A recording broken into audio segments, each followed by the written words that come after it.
بسم الله الرحمن الرحيم. الحمد لله رب العالمين، الصلاة والسلام على أشرف الأنبياء والسيد المرسلين وعلى آله وصحبه ومن سار على نهجه القويم، أما بعد، فأعوذ بالله من الشيطان الرجيم. قد أفلح المؤمنون الذين هم في صلاتهم خاشعون والذين هم عن اللغو معرضون. لائق عزت تکریم سامعین محترم، اللہ تعالیٰ نے انسان کو دو چیزوں کا مرکب بنایا ہے. ایک انسانی جسم ہے جس کو اللہ تعالیٰ نے مٹی سے پیدا کیا ہے. اس مٹی سے پیدا کیے گئے جسم کی نشو و نما، اس کی غذا اور خوراک کا بندوبست بھی اللہ تعالیٰ نے مٹی سے کیا. دوسری چیز، اس جسم کے اندر اللہ کی طرف سے بھیجی گئی روح ہے. روح کو اللہ تعالیٰ نے آسمانوں سے بھیجا اور اس کی غذا اور خوراک کا بندوبست بھی اللہ تعالیٰ نے آسمانوں سے ہی کیا. میں اور آپ اللہ تعالیٰ کی مخلوق ہیں. ہم اپنے متعلق اتنا نہیں جانتے جتنا ہمارا خالق و مالک ہم سب کے متعلق جانتا ہے. اگر وہی سب کچھ جانتا ہے تو اسی کے احکامات کی روشنی میں زندگی گزارنا یہ اصل کامیابی اور اصل کامرانی ہے. اللہ تعالیٰ ہمیں بھی کامیاب لوگوں کی صف میں شامل فرمائے. قد افلح المؤمنون، کامیاب تو وہ لوگ ہیں جنہوں نے ایمان کو قبول کر لیا. اور ان کے ایمان کی نشانی کیا ہے؟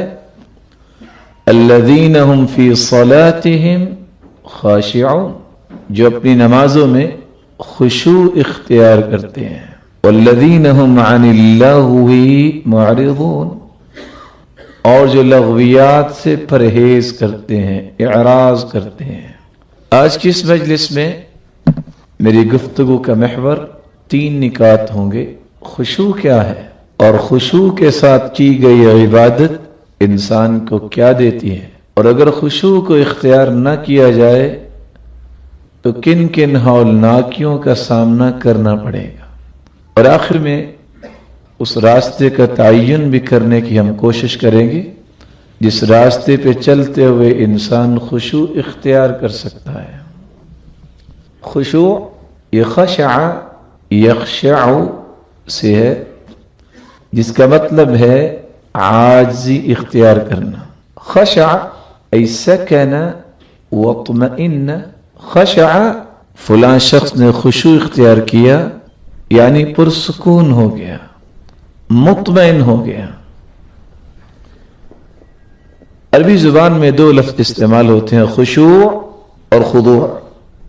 دل کی عاجزی کا نام ہے خضوع، اور دل کے اندر اگر عاجزی آ جائے تو اس کا اظہار پھر جسم کے ہر عضو پہ ہوتا ہے. تو اعضائے جسم پر عاجزی کے اظہار کو خشوع کہتے ہیں. اس لیے عربی زبان میں کہا جاتا ہے لو خشع اذا خضع القلب خشعت الجوارح. دل کے اندر اگر عاجزی پیدا ہو جائے تو انسانی اعضاء کے اندر بھی خشوع پیدا ہو جاتا ہے. حسن بصری رحمت اللہ علیہ جب انہوں نے ایک انسان کو دیکھا کہ جو نماز تو پڑھ رہا ہے لیکن اپنے ہی بالوں کے ساتھ کھیل رہا ہے، تو کیا کہنے لگے؟ لو خشع قلبه لخشعت جوارحه. اگر اس کے دل میں خشوع ہوتا تو اس کے اعضاء پر بھی ظاہر ہو جاتا. یہ جو بالوں کے ساتھ کھیل رہا ہے، اور آپ اس کو سوء اتفاق کہہ سکتے ہیں کہ مسلمان دنیا جہان کی ترتیبات سے واقفیت تو حاصل کر لیتا ہے، مینرز ایٹیکیٹ تو اس کو آ جاتے ہیں، لیکن اس بیچارے کو اس بات کا پتہ نہیں چلتا کہ کون سا کام نماز سے پہلے کرنا ہے اور کون سا کام نماز کے اندر کرنا ہے. کچھ بھول جاتے ہیں، ان کو خیال ہی بال